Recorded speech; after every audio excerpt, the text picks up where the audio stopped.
दिनेश पेशे से एक कॉन्ट्रैक्टर था, लेकिन उसको पुराने घर खरीदना, उनको रेनोवेट कर कर अच्छे प्रॉफिट बेचने का भी शौक था। उसने इसी वजह से एक नया घर खरीदा था। उस शहर के बाहर एक ओल्ड विक्टोरियन हाउस था। उसमें 4 बेडरूम थे और वो काफ़ी बड़ा था। वो दिखने में जर्जर और बहुत पुराना दिखाई देता था, लेकिन वो एक काफ़ी आलीशान लुक दिया करता था। दिनेश उस घर को खरीदने के अगले दिन वहाँ पर अपने सारे औजार लेकर पहुंचा। वहाँ का काम शुरू करने से पहले वो वहाँ का एक बार मुआयना करना चाहता था, इसलिए वो उस घर का राउंड लगाने लगा। राउंड लगाते लगाते दिनेश उस घर के बेसमेंट तक पहुंचा। जैसे ही दिनेश ने बेसमेंट का डोर खोला, उसको वहाँ से बहुत गंदी और किसी चीज़ की सड़ने की स्मेल आने लगी। उसने जब अंदर देखा, बेसमेंट की दीवारें और बेसमेंट का फर्नीचर सड़ चुका था। बेसमेंट में एक पाइप लीक था, जिसकी वजह से इन सारे सामानों का ये हाल हो चुका था। दिनेश ने सोचा कि वो अपने रेनोवेशन का काम इस बेसमेंट से शुरू करेगा, तो अपने सारे टूल्स लेकर उस बेसमेंट तक पहुंचा। पहले तो उसने सारा फर्नीचर उस बेसमेंट से बाहर निकालना शुरू करा। थोड़ी देर में बेसमेंट पूरी तरह से खाली हो चुका था। फर्नीचर निकालने के बाद दिनेश ने उस बेसमेंट का वॉलपेपर निकालना शुरू करा। वॉलपेपर निकालते दिनेश ने काफ़ी अजीब चीज़ देखी।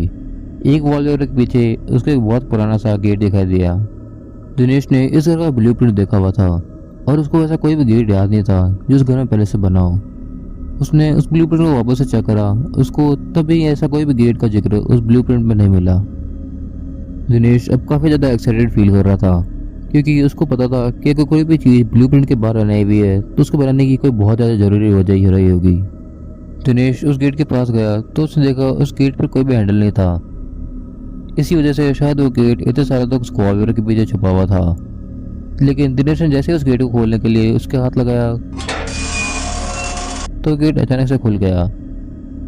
उस गेट के पीछे बहुत सारी सीढ़ियाँ थी, लेकिन अंदर की वजह से वो उन सीढ़ियों के एंड में देख नहीं पा रहा था।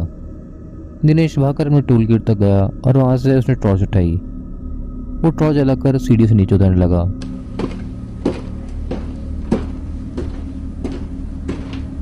सीढ़ियाँ खत्म होते ही वहाँ पे एक बहुत लंबा कॉरिडोर था। वो कॉरिडोर एक टनल के शेप में था, लेकिन उसने वहाँ एक बहुत अजीब चीज़ नोटिस करी। उस टनल की दीवारों पर किसी के हाथ और पैर के निशान थे, लेकिन उस टनल की ज़मीन पर एक भी निशान नहीं था। ऐसा लग रहा था कि कोई आदमी या फिर कोई चीज़ उस टनल की दीवारों पर चल रही हो। दिनेश धीरे धीरे अपनी टॉर्च की रोशनी में उस टनल में आगे बढ़ने लगा। उस टनल के एंड में उसको एक और गेट दिखाई दिया, लेकिन इस पर उसके ऊपर हैंडल था।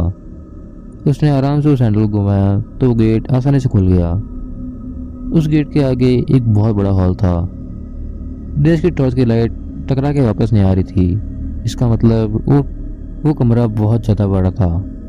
दिनेश धीरे धीरे उस कमरे में आगे बढ़ने लगा कि तभी उसका पैर किसी चीज़ से टकराया। उसने जब नीचे देखा तो उसको वहाँ एक चैन दिखाई दी। उसने उस चैन का पीछा करा तो उसको चैन किसी चीज़ की बंधी हुई दिखी। ध्यान से देखने पर उसने देखा कि वो एक बहुत बड़ा सा मॉन्स्टर था। वो चीज़ दिखने में एक इंसान जैसी थी, लेकिन उसकी आंखें बहुत ज़्यादा बड़ी थी और वो एकदम काली थी। वो आंखें उसको घूरे जा रही थी। दिनेश बहुत डर चुका था।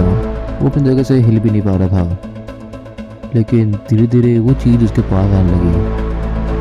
दिनेश अपनी जगह पे गिर गया, लेकिन वो कुछ भी कर नहीं पा रहा था। दिनेश ने अपनी पूरी ताकत लगाई और अपनी जगह से उठा और उस कमरे से भागने लगा।